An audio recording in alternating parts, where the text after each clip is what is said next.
astrophotography is amazing. It'll just blow your hair off. Blimey.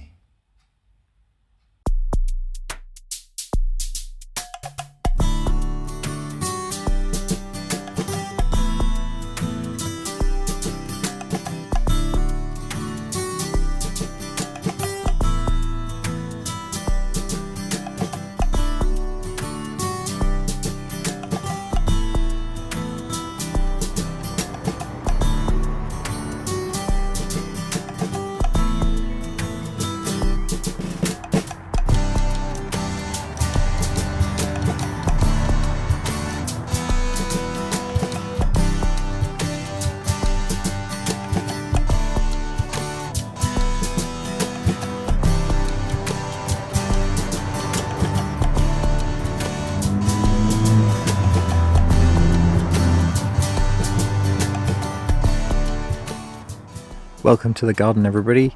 I'm not imaging tonight, even though there's our street lamp and there's my street lamp blocker, even though it is super clear. We've had 3 really clear nights this week, and I'm not imaging tonight, and the reason I'm not imaging tonight is just up there. So the moon is just before full moon and the sky is really washed out at the moment, so I'm not going to be able to take any reasonable images, but I have had 3 really good clear nights this week and I've managed to gather some really good information. Now, last week I was having loads of problems with my mount and guiding, and I've been able to resolve them thanks very much to Facebook and people in the astronomy groups telling me that I need to align PHD2 over in that direction, and this is what happened. One of the things I've discovered is that you have to calibrate PHD2 when you're pointing towards the southeast, very close to the meridian and the celestial equator. So I've learned that if in this garden, so I've got my telescope here and I've polar aligned, so Polaris is way up there somewhere, and basically I've polar aligned and I have slewed the telescope over to Hydra. Now Hydra is over in that direction, over there. And basically, if I calibrate over there, I'm close to the celestial equator and the meridian in this garden, because that's my house there, so I can't go any lower, and I've got trees there. So it's now calibrating here, and with any luck, the guiding should be reasonably good. So let's have a look at what happens. So it's just finished calibrating. And I'm going to give it a few seconds just to settle, and then we'll come back and we'll have a look in a few moments.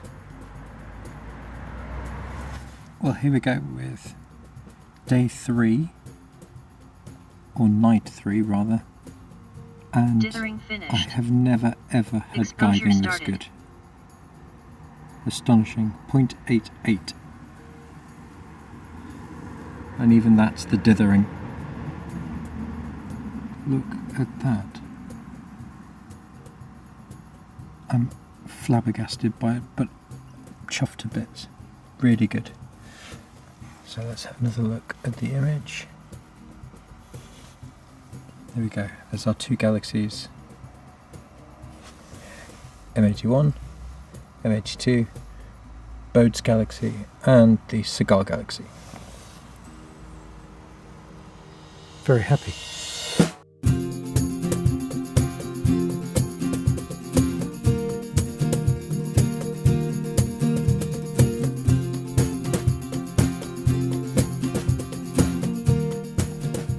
I'm going to go through the processing of M51, and this is M51 here. This is the stacked image as it came out of Deep Sky Stacker.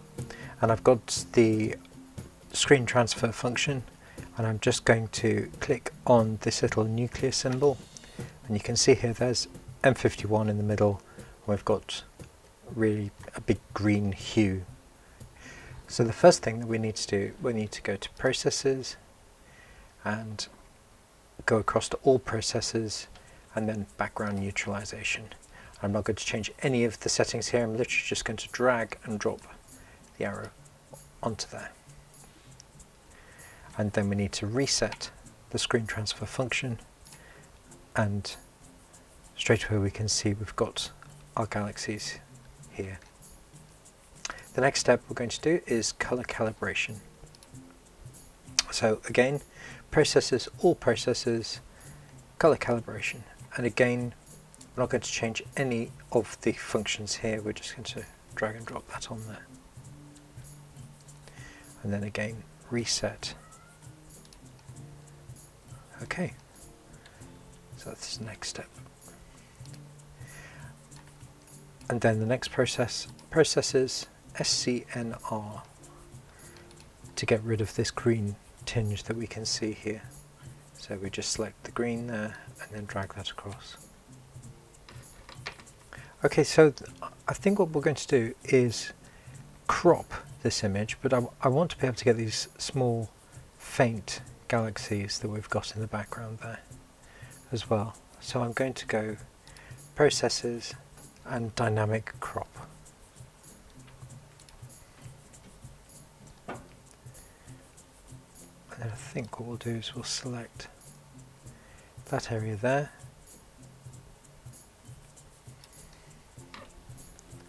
and then click the plus. There we go. So that's really good. So dynamic crop, just close that.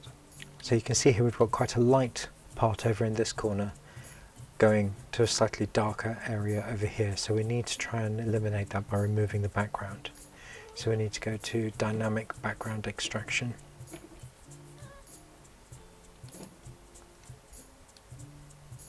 And then we click on our image, and what we have to do is generate some samples.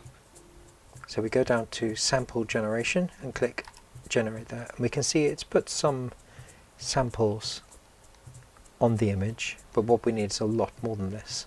So I'm going to increase the tolerance to 2 and click Generate again. Now it's covered the whole image pretty much with the samples, but we actually need a lot more than this, so I'm going to increase it to 20 samples per row. There we go. So we've got a really good range of samples. And now we've got a slightly tedious job of going through literally every single sample and finding the ones which have got stars in and the ones which haven't. So I'm just now going to go through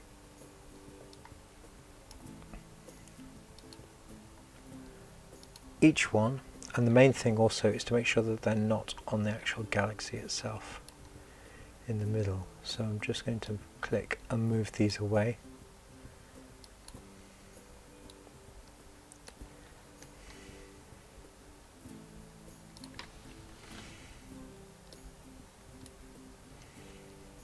So I'm going to go through this whole image now and move all of these.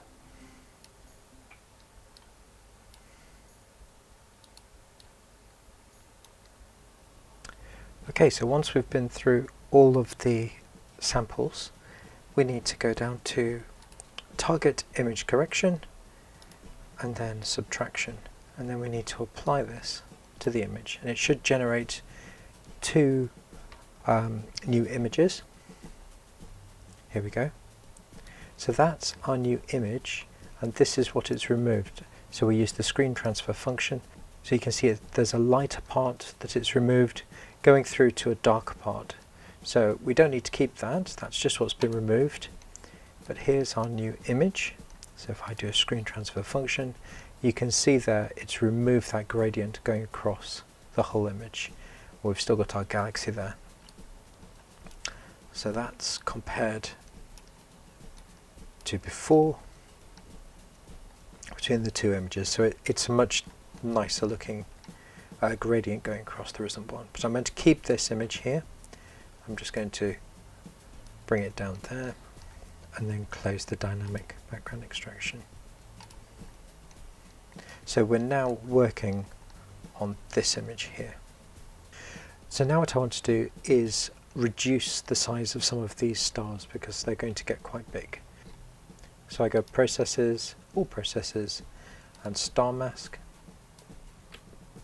Okay, so to use the star mask we need to first of all input the shadows and midtones values from the screen transfer function. So I'm just going to reset this and then restretch, and then we need to go to the little tool here, select these, copy,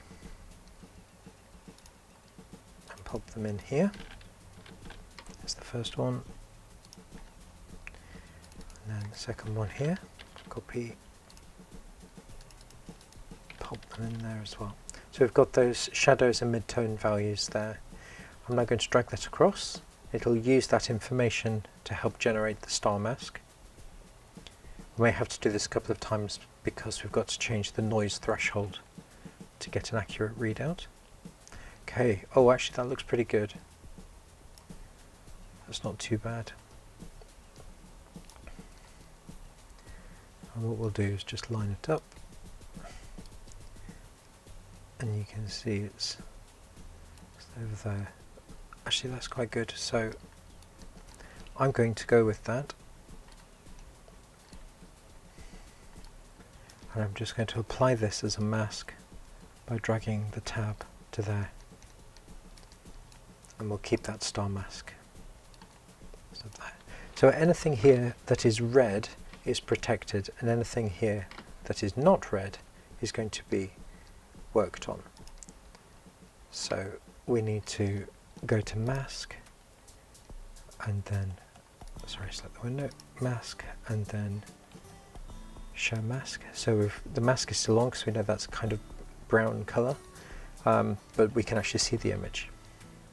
So now we need to go Processes, All Processes, and Morphological Transformation. And I'm just literally going to apply this, and we can see there the stars actually did reduce quite nicely. Okay, so what we have to do is turn off the mask now.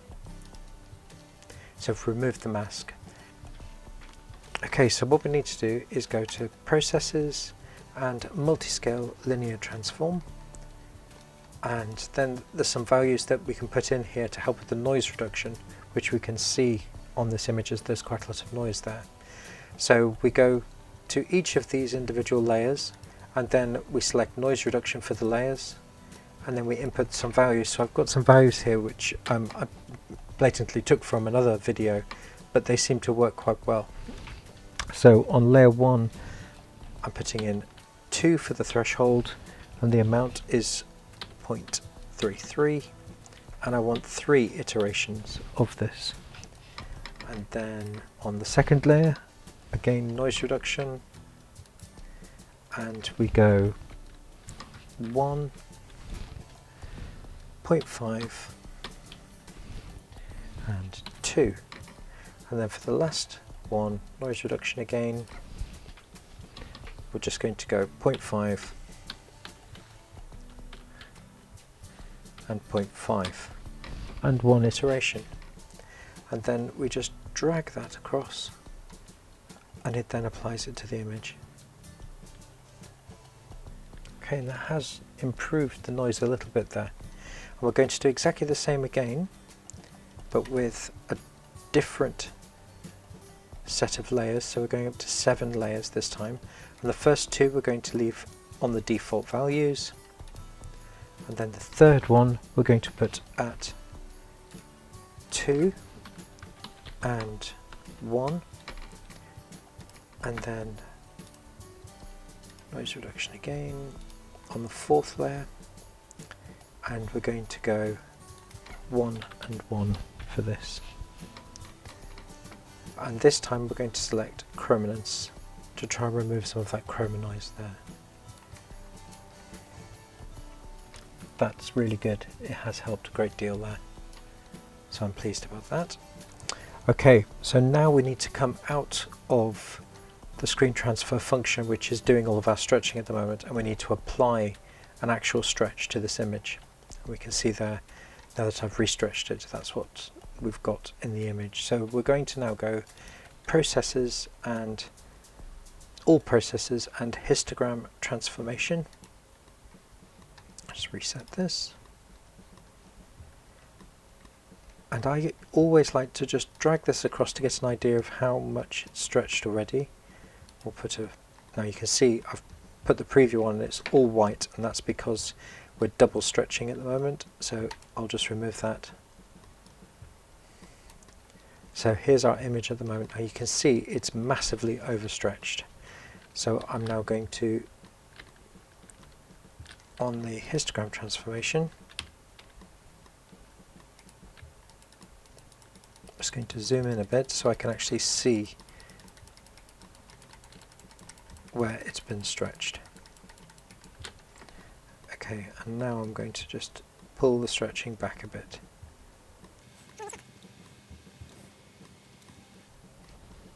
Okay, that's going to be my first stretch. So I'll close the preview. And here's our actual image now. And then I'm going to drag and drop those settings on there, and our image begins to appear. So it's just brought that up. So I'm going to keep the histogram transformation there, and now we're going to go in processes, all processes, and down to curves transformation. And again, I'm going to apply a real-time preview, and I'm going to add an S curve to this. I'm just going to bring up the top until I can see the noise coming in, and then bring it back.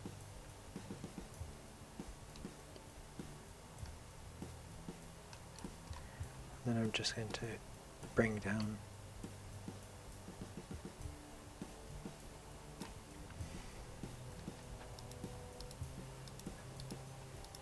just want to be careful I don't overdo it.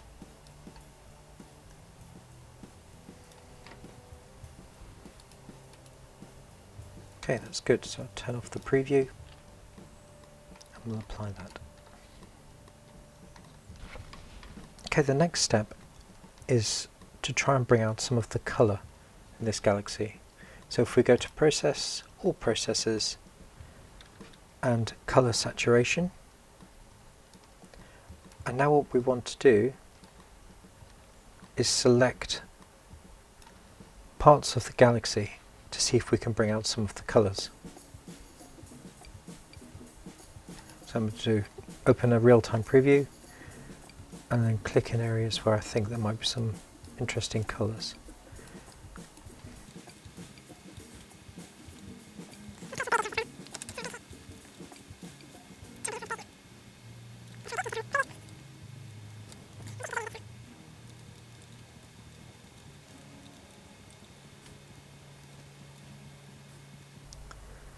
Okay, that's good. So now the last bit is just to try and improve the background noise on the image.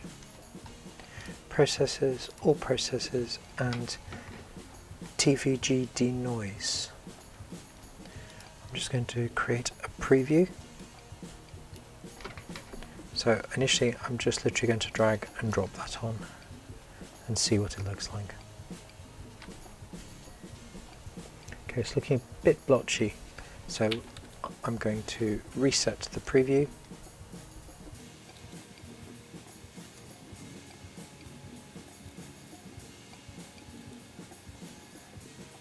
Okay, that's looking pretty good there. So I think that's as far as I'm going to go with it for now, and I'm going to save off that file.